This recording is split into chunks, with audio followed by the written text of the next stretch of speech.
A nossa classe é Presbiterianismo Avançado. Estamos estudando a história, a doutrina e a vida cristã sob a soberania de Deus. Hoje, mais um tema envolvendo aquilo que se desenvolve a partir da salvação. Só para você situar o nosso estudo, nós vimos sobre os nossos símbolos de fé, depois nós vimos sobre a doutrina da salvação, estudamos os conhecidos 5 pontos do calvinismo, eu prefiro chamá-los de doutrinas da graça, que dizem respeito à salvação. Terminado, então, uma vez que a pessoa entendeu o que significa a salvação e como que ele foi alcançado, redimido, resgatado pelo Senhor Jesus, como é que ele vive isso agora? Então, nós vimos o batismo infantil, batismo cristão, profissão de fé, e hoje nós vamos estudar sobre a ceia do Senhor. Parte desse processo nosso da vida cristã e viver em comunidade. Tudo isso à luz daquilo que cremos como presbiterianos.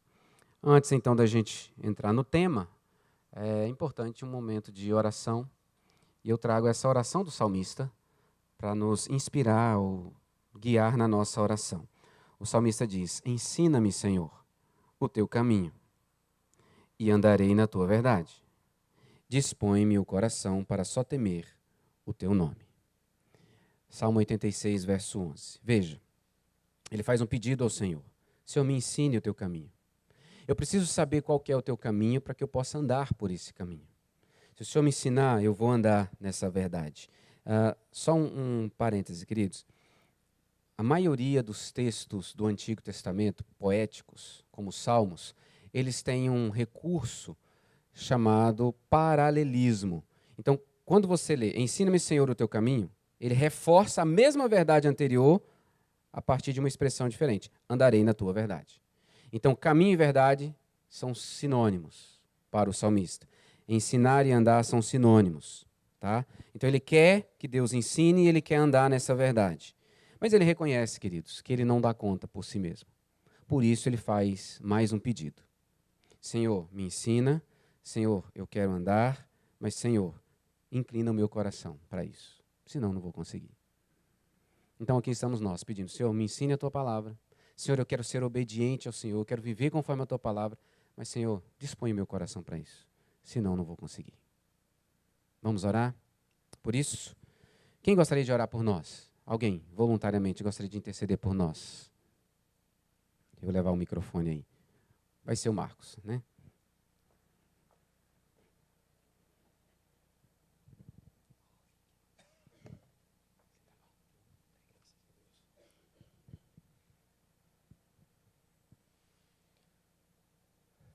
Ó Senhor, agradecemos por estarmos aqui, aprendendo na Tua palavra o caminho correto, agraciados com a Tua bondade que é sempre infinita, o Seu amor que é sempre permanente, que nos guarda sempre em Seu coração. Diante da nossa orientação maior, presente nas Escrituras, rogamos pelo Teu ensinamento nesta manhã, na nossa escola bíblica, e pedimos a Tua luz sobre o nosso reverendo, para que ele represente e possa dizer a Tua vontade aos nossos corações. Amém.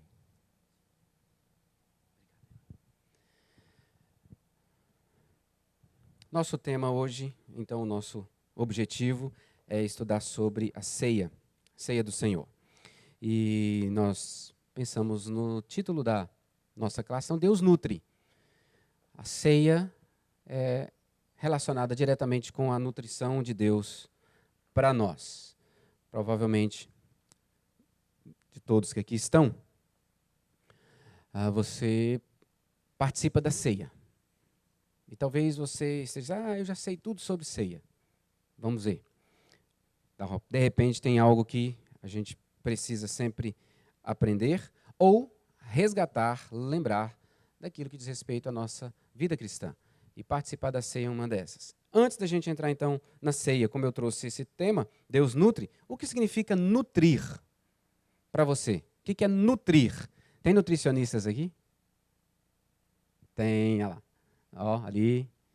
Então, eu vou perguntar para elas, né, primeiro. Claudiane, o que é nutrir?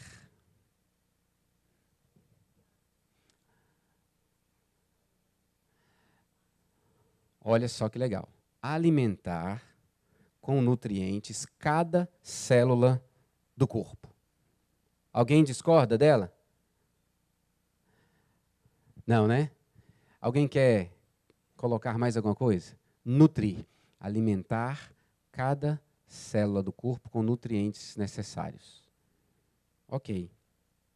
Eu trouxe aí isso aqui, só para a gente ter como referência isso. Nutrir é alimentar com aquilo que é necessário. Quando a gente pensa em ceia, e eu falo que Deus nutre através da ceia, o que eu estou querendo dizer?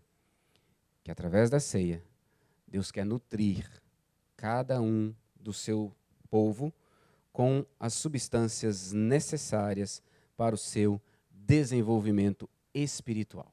A ceia não é apenas um rito que eu cumpro depois que eu viro crente e discípulo de Jesus Cristo. A ceia, ela tem muito mais do que simplesmente a realidade de refletir ou de mostrar o que Deus fez na minha vida. Queridos, eu quero responder essas 5 perguntas aqui hoje. O que é a ceia? Quem deve participar da ceia? Quem deve oficiar a ceia? Como deve ser ministrada a ceia?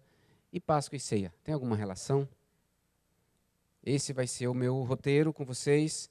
E se você tiver alguma dúvida, pode levantar a mão que a gente vai te ouvir. O que é a ceia? O que é a ceia?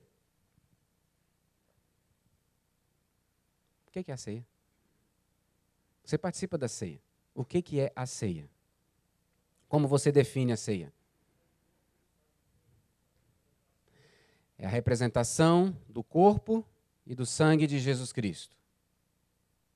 E um alimento para a alma. Representação do corpo e do sangue de Jesus como alimento para a alma. O que mais? Comunhão. Representação do corpo e do sangue de Jesus como alimento para a alma, expressando comunhão. Diga, Marcelo. É um memorial para lembrar que Jesus Cristo se sacrificou pelo seu povo escolhido, onde o pão e o vinho representam seu corpo e seu sangue para expressar comunhão e alimentar aqueles que participam. Está ficando bom, né? Vai juntando tudo, né? Vai enriquecendo. É o quê? O ápice da nossa fé? Que sentido, Madalena? Quando a gente participa da Santa Ceia, é a expressão maior da nossa fé. Ok. Uma confraternização, no sentido de ser todos que servem ao mesmo Deus, participando da mesma mesa, celebrando ao Senhor. Tempo de ensinamento também. Diga, meu irmão.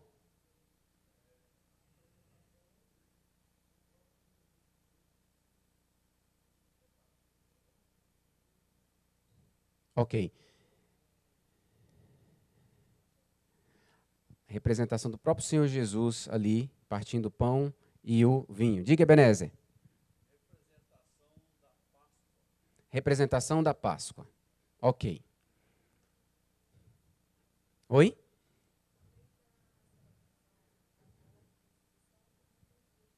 Além da representação da morte e ressurreição, um lembrete que ele vai voltar. Ok. Todas essas informações, vocês tiraram da onde? Da Bíblia? Então vamos lá. 1 Coríntios, capítulo 11. Vamos ver se aqui nós encontramos tudo isso que vocês apresentaram para a gente. A ceia foi instituída por quem? Por Jesus, certo? Ok. Aonde é que a gente tem essa informação que Jesus instituiu a ceia? Onde, queridos? Nos evangelhos. Eu vou insistir porque a gente tem que fundamentar muito bem na palavra aquilo que nós defendemos, aquilo que nós cremos, porque isso é essencial para o nosso testemunho do evangelho. Então Jesus institui a ceia. E é aqui, você vai se lembrar, os 4 evangelhos apresentam para a gente isso. Os sinóticos são mais detalhados, mas os 4 apresentam Jesus instituindo a ceia do Senhor. Mas Paulo, escrevendo aos Coríntios, no capítulo 11, ele chama-nos a atenção para a instituição da ceia. Capítulo 20, verso 20. 1 Coríntios 11, verso 20. O que ele diz? Quando, pois, vos reunis no mesmo lugar, não é a ceia do Senhor que comeis. Por isso que nós chamamos de ceia do Senhor. Nós temos outros nomes para ceia. Que outros nomes você conhece? Ceia do Senhor é chamado de Santa Ceia, de partir do pão, de Eucaristia, de a comunhão.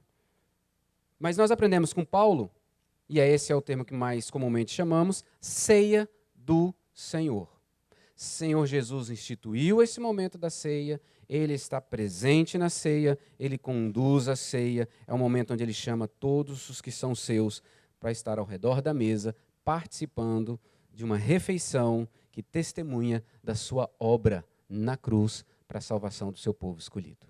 Então, está aí, ceia do Senhor.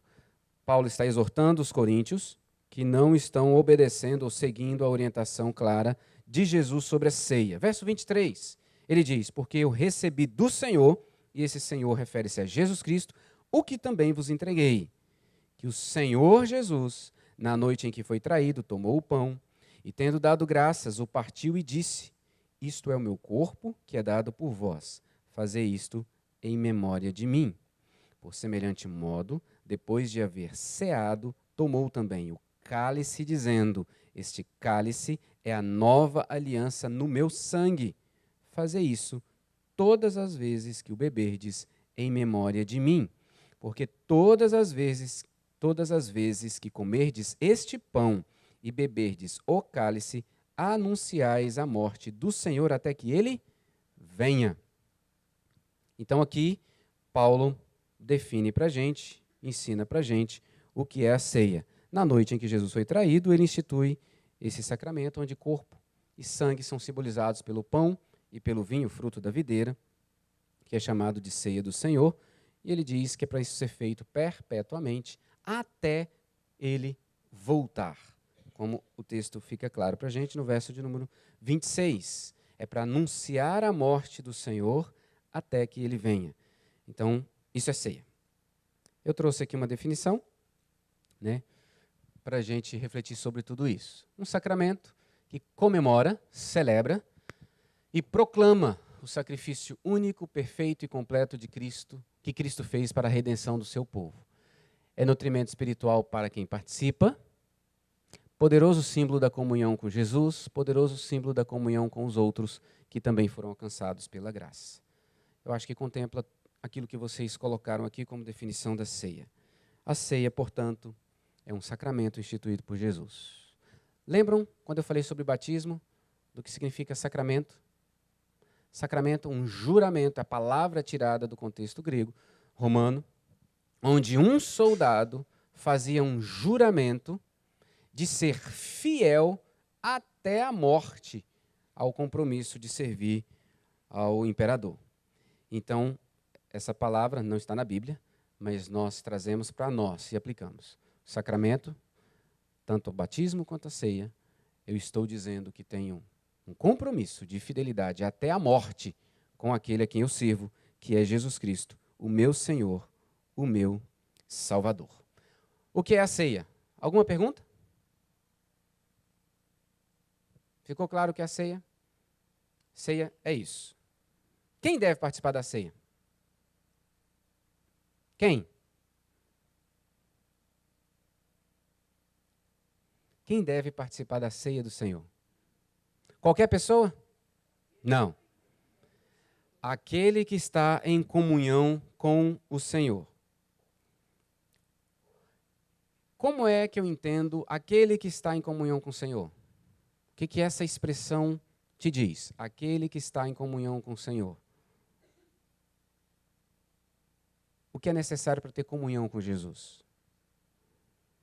Crer nele, servi-lo, aceitá-lo, receber a sua vida, confiar nele, entregar-se à sua soberania, ao seu senhorio, ter um encontro pessoal, estar unido a ele pela fé e arrependimento dos seus pecados, onde o Espírito Santo passa a habitar na pessoa.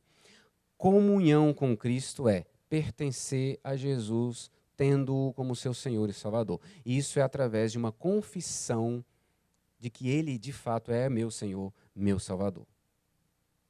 Uma vez que uma pessoa faça isso, o que nós vimos?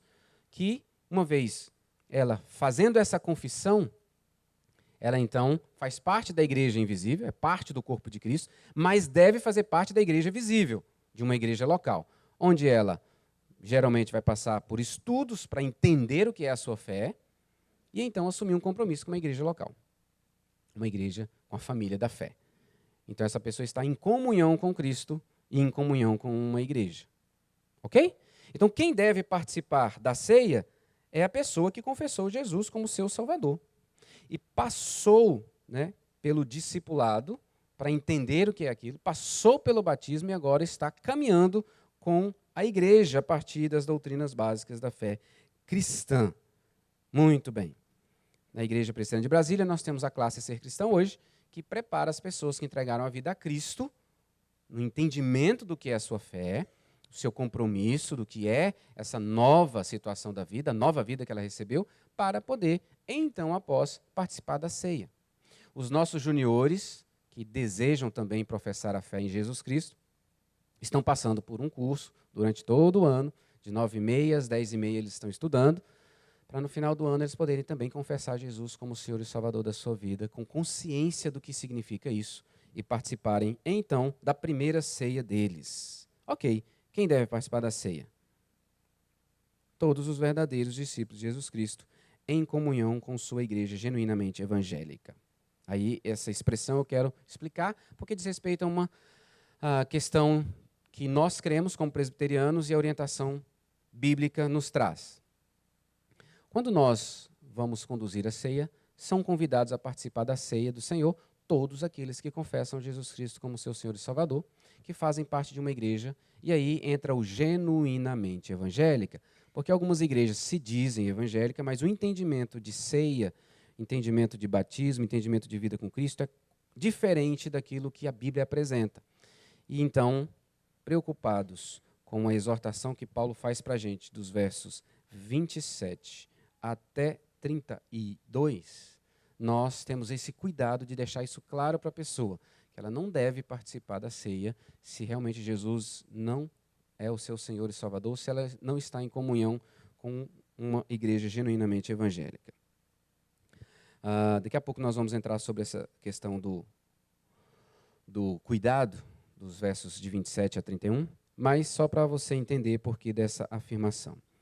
Veja comigo, versos 27 a 29, a ceia não pode ser tomada por uma pessoa que seja incrédula, que não seja discípulo de Jesus Cristo. Olha o que ele diz.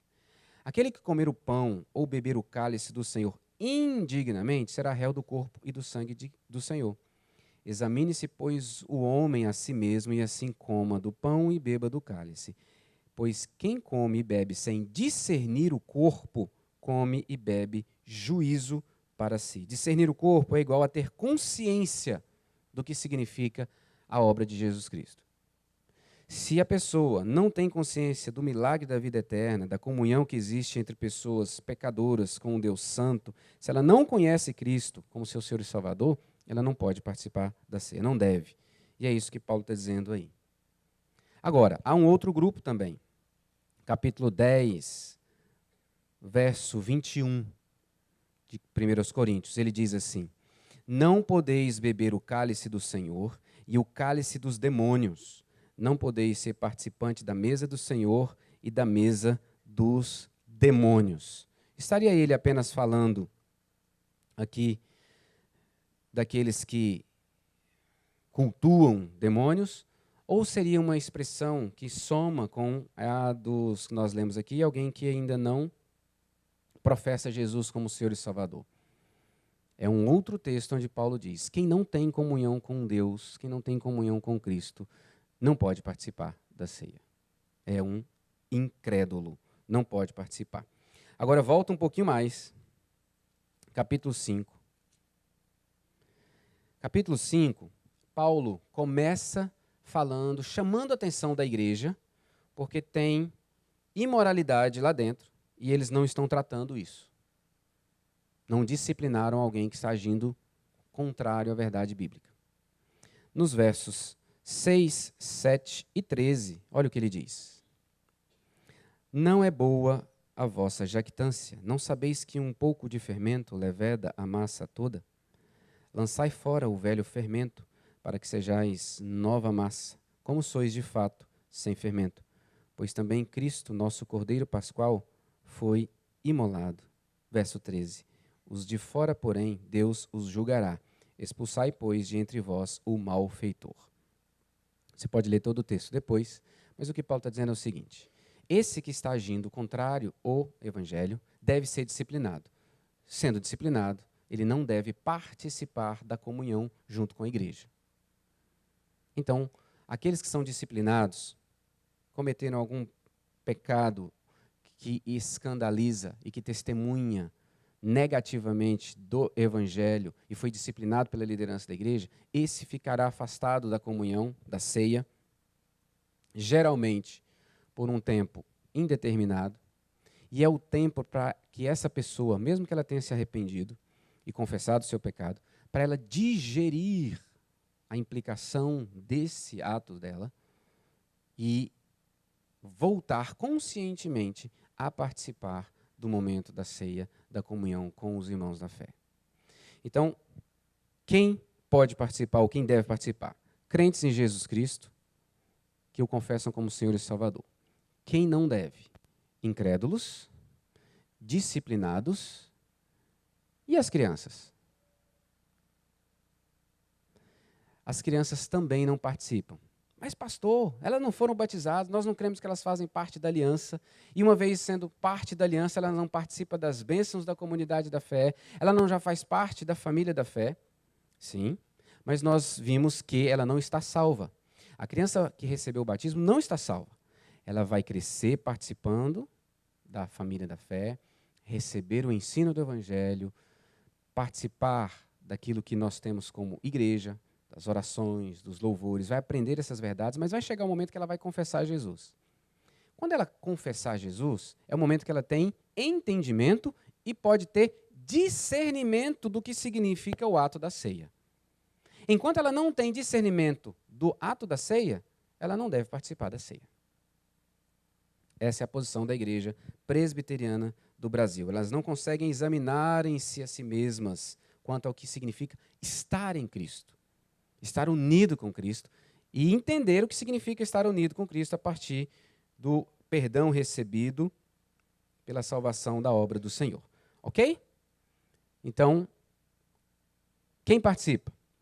Quem está em comunhão com Cristo, está unido a Cristo, tem vida de Cristo, foi salvo por Cristo, confessa a Cristo como Senhor e Salvador da sua vida, e não sendo da nossa igreja, a Igreja Presbiteriana do Brasil, de Brasília, qualquer pessoa que esteja nessa circunstância, vinculada a uma igreja genuinamente evangélica. Quem não deve? Incrédulo não deve. Se ele não sabe o que significa, não deve. E também as crianças. Sim?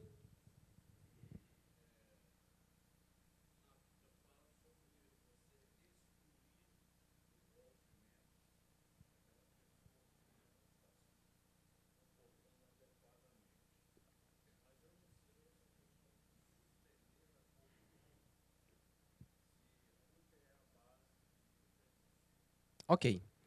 Se ela está suspensa da comunhão do corpo como Paulo diz, e Paulo é muito duro nesse texto do 5, porque nós não vamos estudá-lo, mas ele é muito duro, porque ele diz, olha, eu vou entregar para o diabo para ver se salva pelo menos o corpo, né?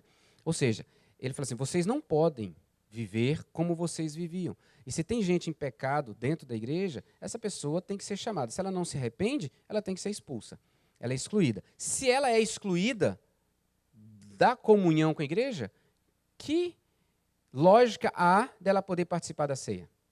Se a ceia é um testemunho da nossa comunhão com Deus e uns com os outros. E se ela está excluída dessa comunhão, então, enquanto a pessoa está no processo de disciplina, ela está impedida da comunhão da ceia. O testemunho desse caso específico, em 2 Coríntios, é que a pessoa se arrependeu e foi readmitida no convívio, e aí a gente entende, por inferência, que ela volta a participar da ceia do Senhor. Então, a base bíblica primeira para nós é essa. Ok? Alguma pergunta mais sobre quem deve participar da ceia? Então vamos seguindo. Quem deve oficiar a ceia? Quem deve ministrar a ceia? Quem deve conduzir a ceia? Quem?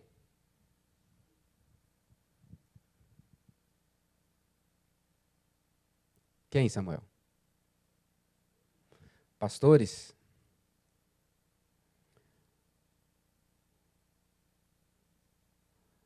Pastores, aqueles que foram ordenados para esse ofício. Ok. A base fundamental para a ceia do Senhor ser administrada por um ministro do Evangelho começa com a instituição pelo próprio Senhor Jesus e que diz aos seus discípulos que façam a mesma coisa. E, a partir daí, essa designação de Jesus aos seus discípulos passa a seguir com os apóstolos e depois os líderes, aqueles que são chamados pelo Senhor e capacitados por Ele para isso.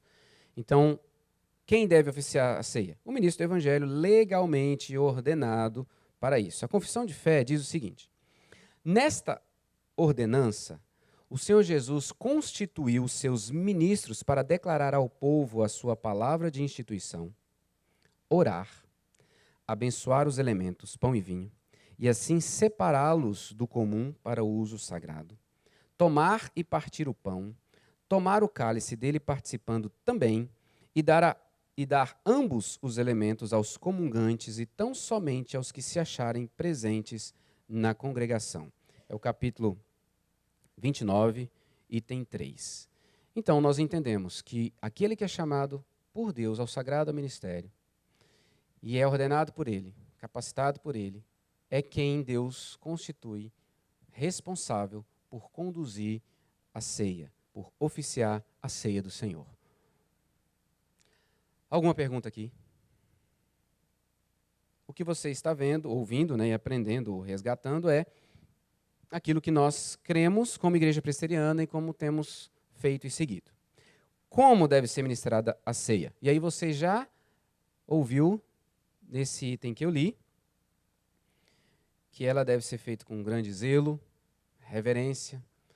O ministro, então, apresenta as informações sobre a instituição da ceia, apresenta os elementos da ceia, pede a Deus que abençoe a parte do pão e do vinho que será tomada naquele momento, transformando aquilo em alimento espiritual.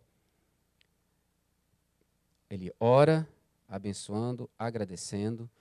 Ele serve todas as pessoas que estão em comunhão com Cristo. Ele também participa desse alimento e assim segue todo o roteiro como Cristo instituiu. Durante muito tempo, no século XVIII, né, o zelo era tão criterioso quanto a participar da ceia, que presbiterianos escoceses e norte-americanos, os presbíteros faziam assim, em algumas igrejas. Domingo que vem tem ceia. Então, durante a semana, quem desejasse participar da ceia tinha um encontro com os presbíteros para que eles pudessem confirmar a condição espiritual, se eles eram dignos de receberem a comunhão, por um testemunho de fé. Quem fosse fosse entendido como apto para participar da ceia, recebia uma senha da comunhão. E no domingo ia participar da ceia. Tamanho o zelo que eles tinham com a ceia do Senhor. Só poderia participar, ter um lugar à mesa do Senhor, se tivessem passado durante a semana por um crivo. Hoje, nós não fazemos mais isso, né? Oi?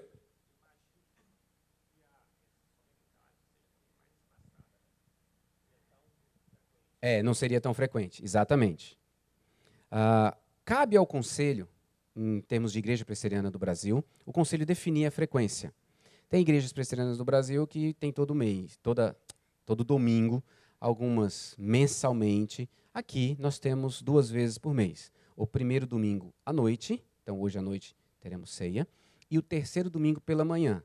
O Conselho julga que essa frequência é a ideal para nós e assim temos feito ao longo da história da igreja. Tem que ser feito com zelo e reverência. É um momento de muita alegria, mas é um momento de muita reverência, porque nós refletimos sobre o que Jesus fez por nós. E os elementos devem ser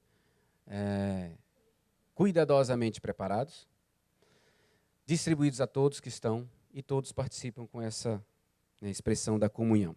3 ações chaves do que Cristo fez, a gente tem que ter em mente na hora da ceia.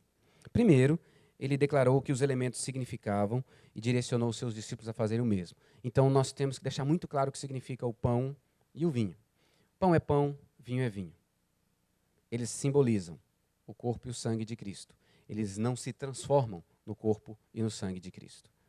Eles apenas simbolizam e eles são transformados em alimento espiritual não pela sua composição, mas pelas verdades que expressam.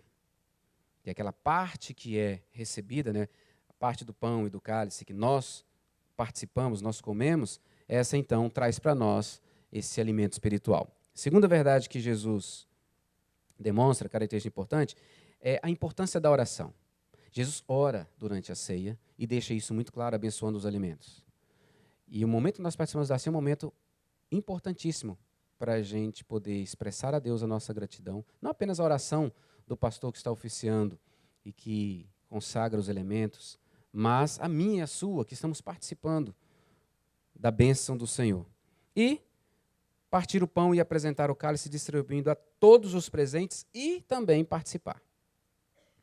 Todos nós estamos juntos e todos participamos. É assim que a gente tem entendido e assim temos feito. Como deve ser ministrada a ceia do Senhor? Uma frequência definida pelo conselho, zelo e reverência, elementos e a forma de ministrar conforme o ensino de Jesus Cristo que a gente vê nos evangelhos. Alguma pergunta sobre como deve ser ministrada a ceia?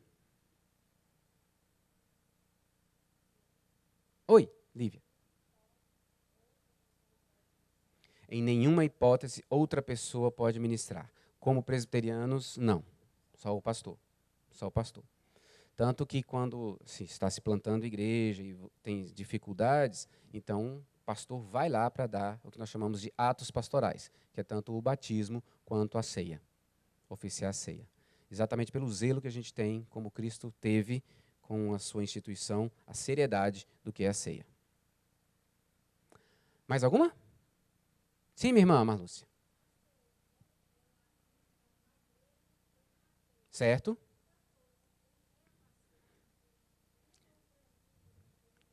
O pastor leva a ceia também aos enfermos que não podem vir à igreja. E aí, geralmente, a gente leva algumas pessoas juntas e ali nós, sim, servimos a ceia, tanto em hospital como em residência, porque entendemos a importância da ceia para o alimento espiritual, expressada a comunhão do corpo de Cristo junto com aquele que está enfermo e que não pode vir, né, para que ele também participe disso. Então, nós fazemos isso, servimos a ceia em lares ou hospital, os enfermos, levando geralmente mais, sim, um grupo pequeno que possa ir, geralmente, sim, vai presbítero, né, e a gente participa desse momento de comunhão. A gente canta, a gente prega a palavra e a gente serve a ceia. Ok? Sim, Michael.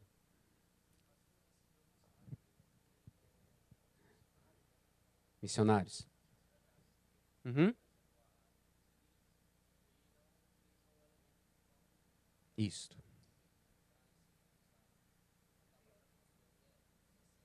Sim. Queridos, a pergunta do nosso irmão é a seguinte. Em alguns contextos indígenas, por exemplo, missionários vão servir a ceia, vão ministrar a ceia, e eles não usam os mesmos elementos que nós usamos aqui, por exemplo, pão, trigo, né? E o vinho, fruto da videira, mas vão usar tapioca e um outro tipo de bebida. Se isso teria algum problema. Bem, não tendo o elemento claramente orientado por Cristo, eu não vejo problema, e a Igreja Presbiteriana do Brasil também não tem problema. E qual é o fundamento para isso? Por que Jesus serve pão e vinho? Primeiro, porque eram elementos da Páscoa e nós vamos relacionar isso. Segundo, representavam aquilo que era o mais básico para a subsistência do ser humano na sua época. Então, o pão era o que todo mundo tinha acesso e que trazia saúde para a vida, e o vinho também. Então, se eu vou numa tribo indígena e não tem, e eu já fiz com biscoito creme cracker,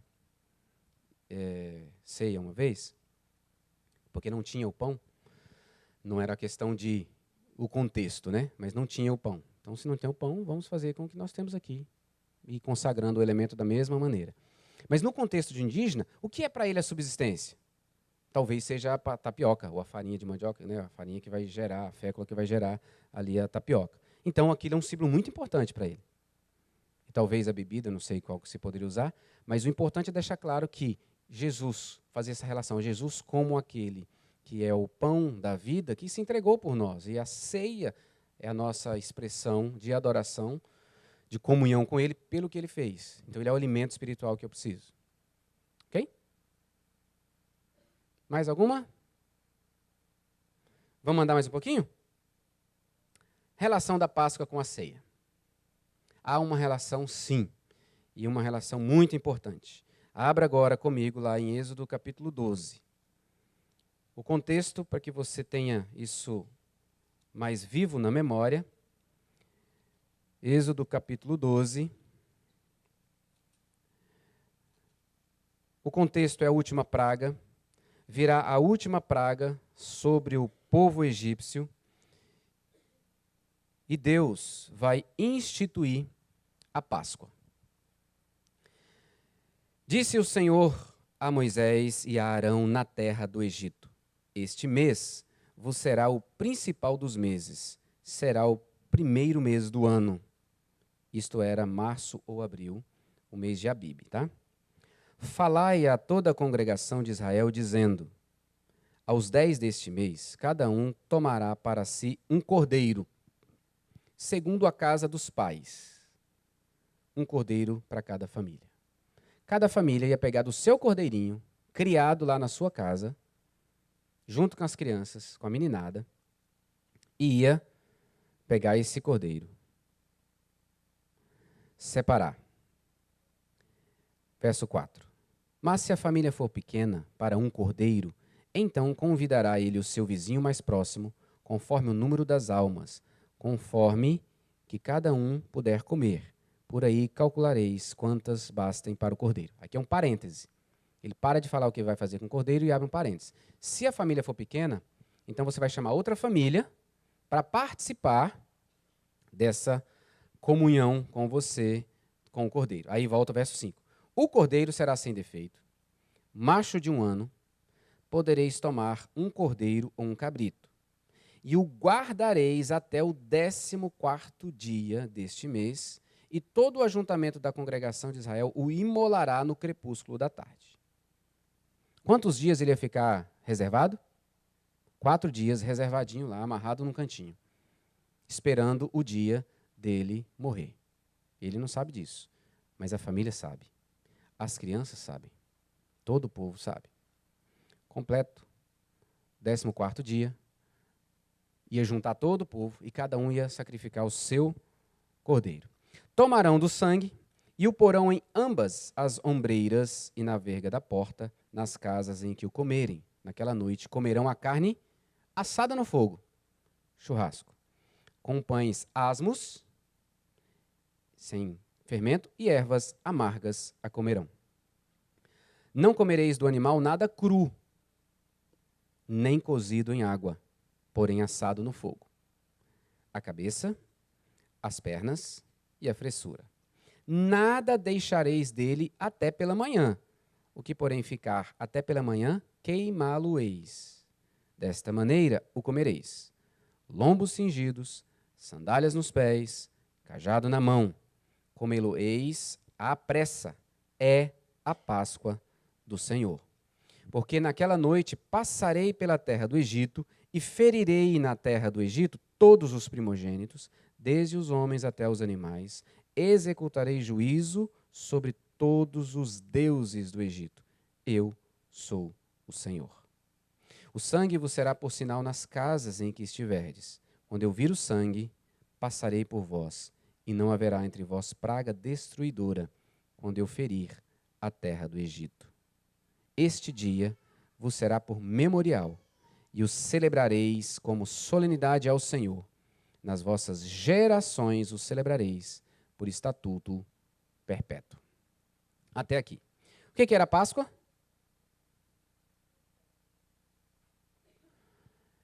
Era um rito onde a família reunida comeriam do cordeiro, comeriam das ervas amargas, comeriam dos pães asmos, simbolizando pressa, simbolizando o sofrimento e simbolizando o livramento que eles vão receber. O sangue na porta, nos umbrais das portas, testemunharia que aquela família estava protegida por causa do sangue do cordeiro. E quando Deus passasse para matar todos os primogênitos do povo egípcio, a casa que tivesse o sangue, então seria livre, não morreria. O verso 14 diz que é um memorial para ser realizado por todas as gerações, estatuto perpétuo, uma solenidade ao Senhor, diz o verso 14. Então a Páscoa é instituída no contexto de livramento do povo, da escravidão do Egito, sendo conduzido para uma nova terra para adorar e servir ao Senhor.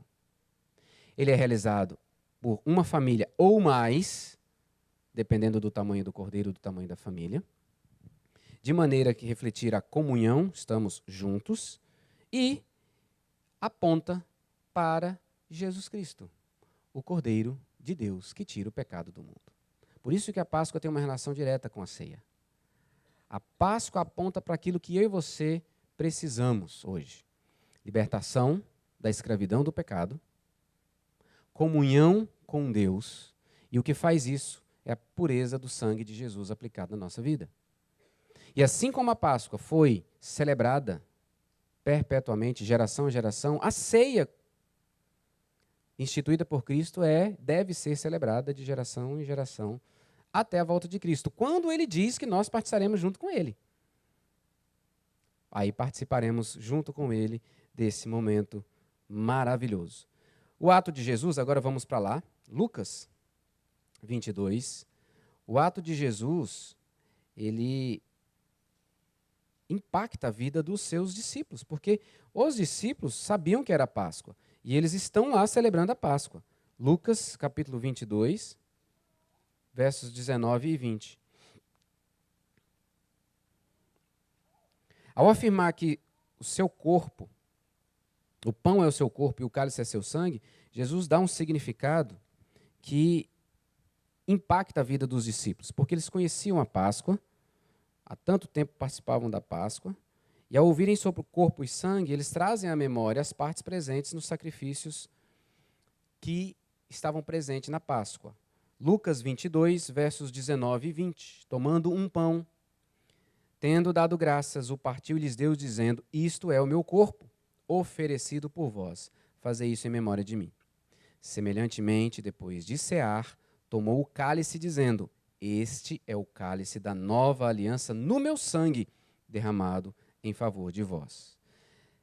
Se lá a Páscoa dizia respeito ao pacto de Deus com o seu povo, de livrá-los e de conduzi-los pelo deserto, de ser o Deus desse povo, e desse povo ter Deus como seu Senhor em obediência, quando Jesus diz que o pão é o seu corpo e o vinho, o cálice é o seu sangue, que ele faz uma nova aliança, os discípulos entenderam que Jesus estava fazendo ali um novo pacto. Por isso que a nova aliança, um testemunho dessa aliança com o seu povo de salvação.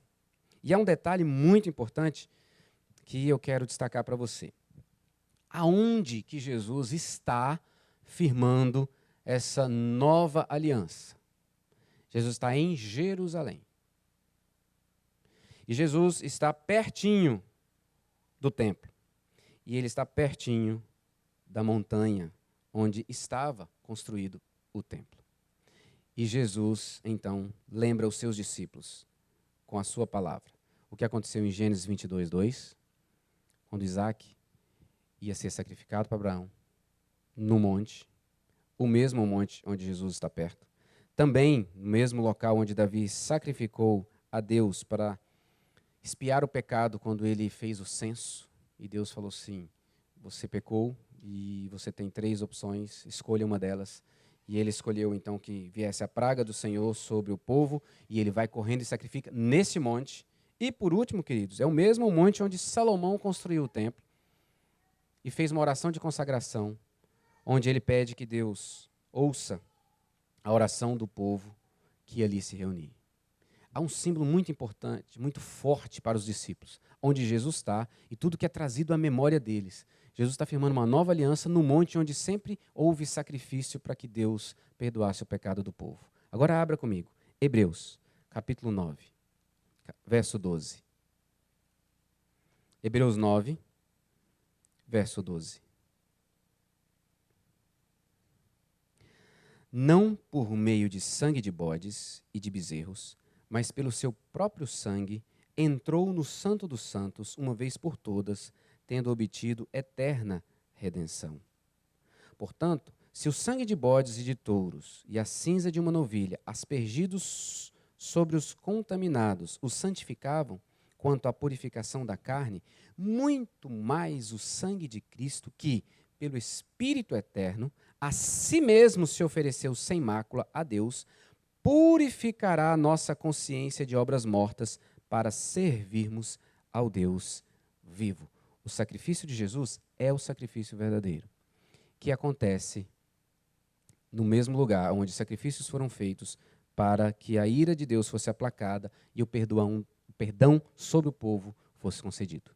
Isso é muito impactante na vida do judeu, para a gente talvez não, mas na vida dos seus discípulos foi. E essa nova aliança é a mesma que foi prometida por Jeremias, aquilo que Deus usa para falar através de Jeremias. Então, qual a relação do Senhor, da Páscoa com a ceia do Senhor? A Páscoa aponta a necessidade do Cordeiro que tira o pecado do mundo, Jesus. A ceia substitui a Páscoa como testemunho da libertação de Deus da escravidão, trazendo para nós a nova aliança. Gente, diante de tudo isso, participar da ceia é muito mais do que um rito que você cumpre, o que eu e você participamos nos domingos aqui na igreja. É muito mais. A gente não pode chegar diante da ceia como um sentimento de mecanicidade. Eu tenho que cumprir isso aqui. Eu preciso ir além. Eu preciso pegar todas essas verdades da ceia e ela precisa falar mais ao meu coração. Diga, Ebenezer.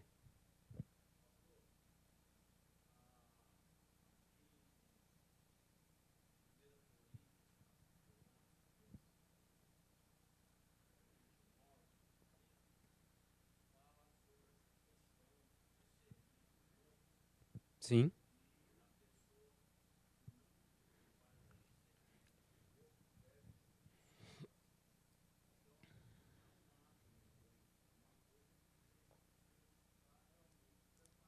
Uhum. Sim.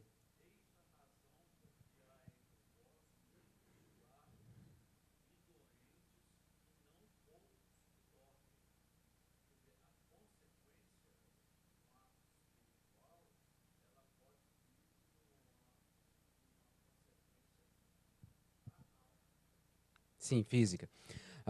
Paulo chama a atenção para o fato de que muitos estão mortos e outros que se enfraquecem por não participarem com o discernimento da ceia, da mesa, da comunhão com o Senhor. Por isso que nós entendemos, e esse aqui é um dos motivos que fundamentam para a gente, uma das verdades que fundamentam, que a ceia é alimento espiritual. Ela traz força para a nossa fé, traz força para a nossa vida cristã, nos ensinando como viver em meio a tantas dificuldades que vivemos nesse mundo. Porque não olhamos para o presente, olhamos para o futuro. Olhamos para aquilo que Deus está fazendo. Nós não somos perfeitos e Deus está trabalhando e nos santificando.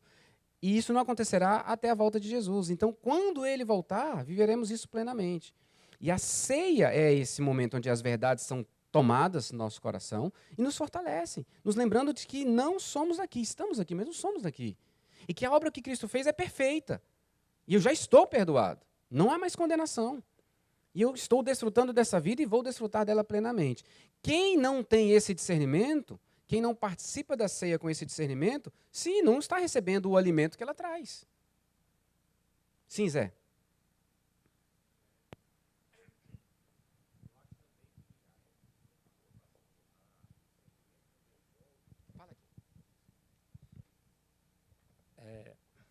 Eu acho que o discernimento também envolve o fato de você enxergar a Santa Ceia não apenas como algo que saciaria a sua fome física, porque naquela época muitas pessoas estavam se alimentando, participando da Santa Ceia de uma forma exagerada, né, tanto em relação ao pão com relação ao vinho, se embriagando, algumas inclusive, ou seja, se antecipando de uma forma afoita, né, para saciar aquela fome e se esquecendo dos demais irmãos.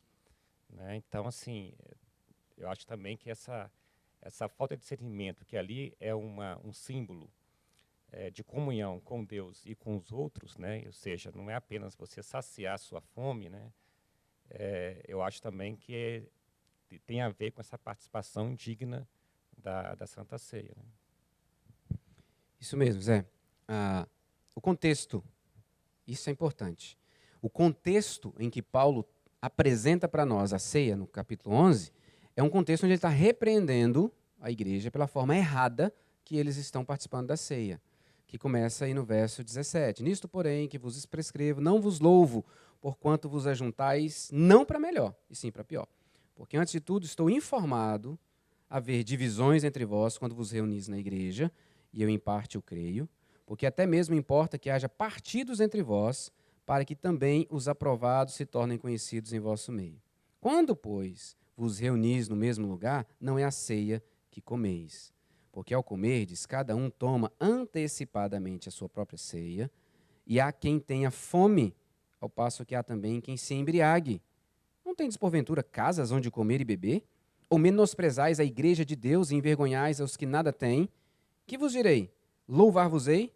Nisto, certamente não vos louvo. E aí ele passa a ensinar o que é a ceia. É uma realidade vivida na igreja, que tem pessoas divididas, há partidos, esse é o problema 1. E o problema 2, esse povo se reúne para celebrar a ceia e uns comem demais, deixam outros sem comer, outros bebem demais, se embriagam, e vocês perderam completamente o que é o sentido desta ceia do Senhor. E aí ele vai corrigir isso.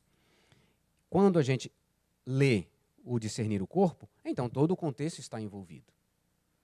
Discernir o corpo é saber o que significa a ceia.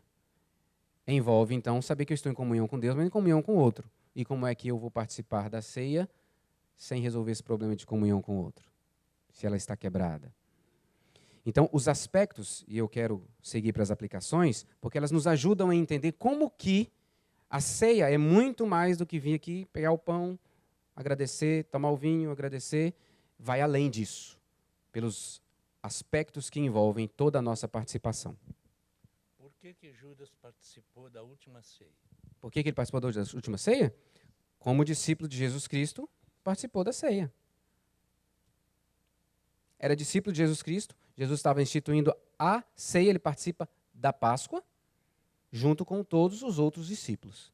Ele recebe pão, recebe cálice e depois ele sai para trair. Então ele participa como todos os outros. Embora depois fica claro que ele, como traidor, está abandonando o ensino de Cristo. Sabia. Como Deus sabia, participou da ceia. Uhum. E o que a ceia significou para ele? Com o texto que nós estamos lendo de Paulo? Juízo. Para ele foi juízo.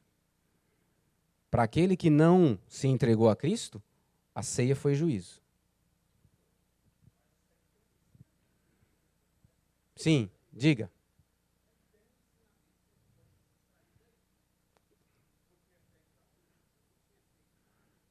Uhum. Ele já tinha, né, o texto bíblico.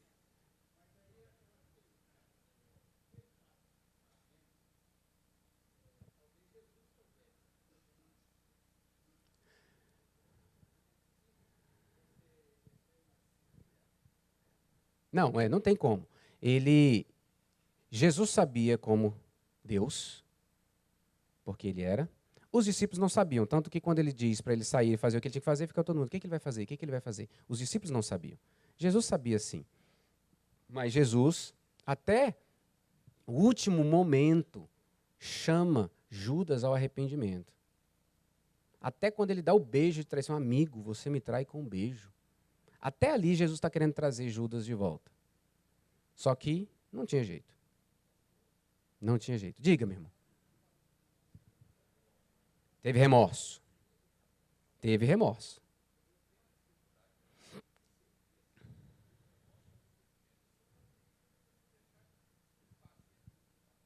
Uhum.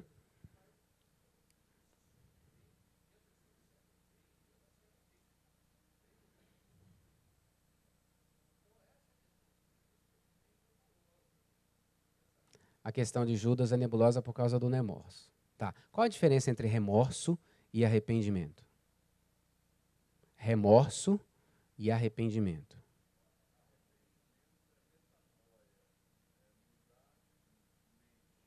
O arrependimento diz que eu discerni o que eu estou fazendo e eu não quero fazer mais isso.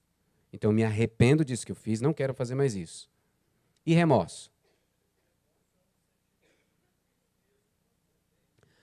Remorso é sentimento de tristeza, arrependimento também tem que ter tristeza. Mas remorso é sentimento de tristeza que não deseja mudança. É simplesmente aquela situação. Ih, me descobriram. Puxa, não devia ter feito isso. A casa caiu. Tanto é que ele não se volta para Cristo, como Pedro se volta para Cristo. Judas vai acabar com a vida. O arrependimento me atrai a Jesus. Eu corro para Jesus e peço que ele me mude. O remorso me afasta de Jesus. Porque o remorso eu estou concentrado em mim.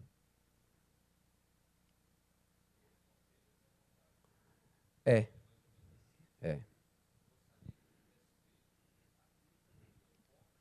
Exatamente. E o que mais me impacta nesse texto do remorso é que aqueles que deveriam cuidar de Judas, que são os líderes espirituais de Jerusalém, os que servem o Deus de Yahvé, dizem, problema seu, se vira. Aí ele vai e se mata. Aqueles que deveriam acolhê-lo, cuidar dele, dizem para ele, se virem. É por isso que Jesus bateu tanto nesses fariseus e nos escribas, porque não havia, de fato, comunhão e intimidade com Deus. Havia legalismo na lei. Queridos, deixa eu correr aqui para as aplicações. Uma primeira aplicação para nós. Consagração. Consagração. A preparação nossa para participar da ceia. Dia de ceia é dia que eu me preparo. É dia que eu passo tempo pensando sobre a minha vida, sobre a graça que me alcançou, a aliança que Deus firmou comigo, sem eu ter feito nada por merecer. É dia onde eu reconheço, eu preciso reconhecer a bondade dele em me dar vida em Jesus Cristo e me sustentar em Jesus Cristo. Eu me preparo para a ceia, consagrando a minha vida, trazendo à memória tudo aquilo que ela significa, o que Deus fez por mim. Todo o amor dispensado a mim, por causa do objetivo de me salvar. Então, ao refletir, ao examinar o próprio coração, meditar nessas palavras de Deus, esse texto aqui, por exemplo, de Coríntios, ou mesmo dos Evangelhos, então nós vamos orar, agradecendo a Deus. Então não deixe para fazer isso só quando você chega aqui que a gente tem um momento de confissão ou quando o pastor ora consagrando os elementos. Trabalhe a sua vida durante o dia, seja de manhã ou à noite, mas traga à memória o que significa a ceia. Deixe essas verdades encher o seu coração. Segundo, a consciência de que é um alimento espiritual. Você não vem aqui para se alimentar do pão e do cálice como alimento físico, embora ele também o faça. Mas lembre-se do aspecto do fortalecimento espiritual para a sua alma. A ceia traz para você, por ser esse meio de graça, alimento espiritual, vida espiritual, por causa das verdades que estão envolvidas nela. João Calvino ensina que participar da ceia do Senhor, o coração e a mente são elevados ao céu, onde Jesus está sentado, pela ação do Espírito Santo, de forma a lhe alimentar espiritualmente. Então não deixe de trazer à memória a importância do alimento espiritual. E o alimento espiritual está nas verdades que ela representa, a ceia. Jesus é o pão da vida. Jesus é a força que você precisa. Pão e vinho simbolizam o sacrifício de Jesus e os benefícios da morte e ressurreição dele que você participa. Pão e vinho simbolizam a presença de Jesus na sua vida, espiritualmente. Os atos do ministro aqui, ao partir o pão, dar graças, tudo isso, queridos, faz você lembrar do que Cristo fez por você, para te alimentar, te dar uma vida diferente. A reflexão pós-ceia. Você participa da ceia, seu coração está cheio, aí você adora, aí você louva, aí você reverencia, especialmente aquele tempinho que tem depois que você mastiga o pão, toma o cálice. Agradeça a Deus. Ali é momento de louvor e adoração. É momento de reconhecer quão maravilhoso é o seu Deus, quão bondoso Ele é. Quão maravilhoso Ele é contigo, que é um pecador e que continua pecando. E que tantas vezes faz tanta coisa com motivação errada. Então, depois de receber o sacramento da ceia, é o momento da gente adorar ao Senhor. A ceia nos lembra, e já vimos isso, nos ensina que é comunhão. Comunhão com Deus, mas uns com os outros. Você tem problema com alguém? Vá resolver o problema com essa pessoa. Porque a ceia te lembra de comunhão com Deus e comunhão com o outro. Então é o momento de a gente tratar aquilo que precisa ser tratado. Porque simboliza a unidade do povo de Deus, simboliza a nossa unidade com Cristo, com o Pai e com o Espírito Santo. Então precisamos ter isso com muita seriedade. E, por último, a ceia deve te encorajar a testemunhar. Você viu aqui no texto que nós lemos? Porque todas as vezes que comerdes este pão e beberdes o cálice, anunciais a morte do Senhor até que Ele venha. Duas verdades aqui.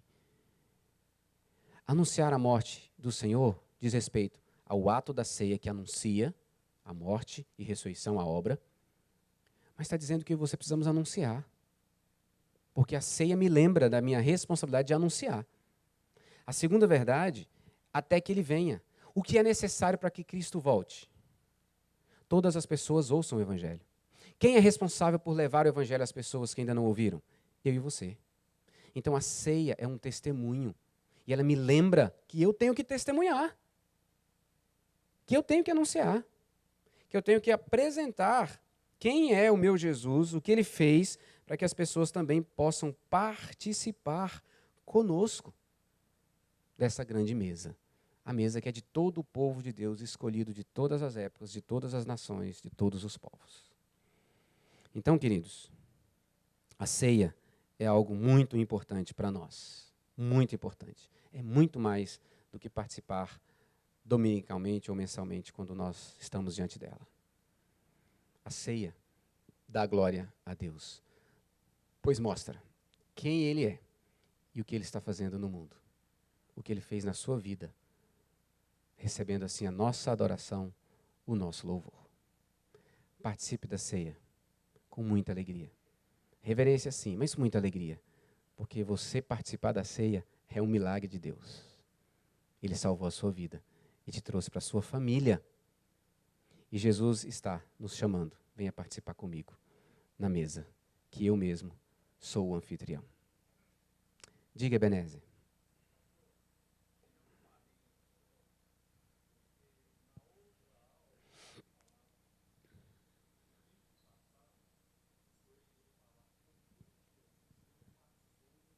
Eu já falei na semana passada. Então eu falo para você só. O pessoal não ouvir tudo de novo. Eu acho que sim. Ah, é? Então vamos orar sobre a nossa aula primeiro. E depois, aqueles que quiserem já sair, podem sair. E aí ficam. Aí eu vou pedir para vir aqui para frente, ficar pertinho aqui, que aí eu falo por que Jesus não batizou. Deus, nós queremos te agradecer, porque se não fosse a tua maravilhosa graça e o teu amor por nós, aqui não estaríamos para ouvir essas verdades que entram profundamente no nosso coração e nos constrangem a amá-lo de todo o nosso ser, de todo o nosso entendimento, de toda a nossa força, de toda a nossa alma, de todo o nosso coração. É um milagre a gente poder participar da mesa, porque estávamos mortos em nossos delitos e pecados, não queríamos saber do Senhor, completamente cegos, rebeldes, cheios de orgulho, soberba, altivez, pensando que poderíamos viver por conta própria. Mas o Senhor nos humilhou e nos fez reconhecer que sem Cristo nós não temos vida. E a ceia do Senhor nos lembra não apenas dessa obra maravilhosa da salvação, mas nos ensina que somos um só corpo. Não há ninguém melhor do que ninguém. Todos fomos alvos da tua graça. E nos ensina que Jesus voltará para nos levar. O que estamos experimentando aqui, ainda que seja maravilhoso, esse participar da ceia junto com os irmãos, na comunhão com o Senhor, ainda que seja maravilhoso, ele não expressa tudo aquilo que nós experimentaremos junto ao Senhor Jesus Cristo, face a face, celebrando agora de forma perfeita, sem pecado. Ah, Deus, aguardamos esse dia. Por isso pedimos ao Espírito Santo, inclina o nosso coração ao testemunho do Evangelho, para que as pessoas ouçam a verdade, creiam, aqueles a quem o Senhor escolheu para a salvação, confessem Jesus como Senhor e Salvador pelo arrependimento e fé e possam participar da mesa conosco. E assim, estaremos cumprindo a tua vontade e celebrando esse privilégio de anunciarmos ao mundo quem é o nosso Deus, o nosso maravilhoso Deus. Oramos em nome de Jesus Cristo, o nosso Senhor e Salvador. Amém. Amém.